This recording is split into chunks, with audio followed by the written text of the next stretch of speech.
सुटला वेगळ्या गतीच्या खालनं गाड्या सुटलेत 42 सुटला या मैदानातला आणि 42 मध्ये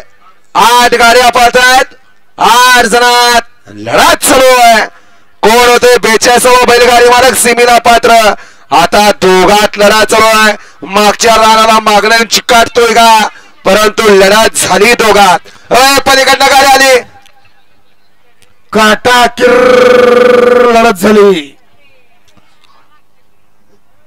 हा व्हिडिओ शूटिंगची मदत घेतली जाते 42 साठी वळा 43 वळा 1 वरती सिरंबे 2 वरती मासोळे 3 वरती हिंगणगाव तासात आलेले 4 वरती दातेवाडी पंजाब 5 वरती वांजोळे 6 वरती व्यापूर 7 वरती वांजोळे 8 वरती मासोळे 9 वरती स्वामी समर्थ पान शॉप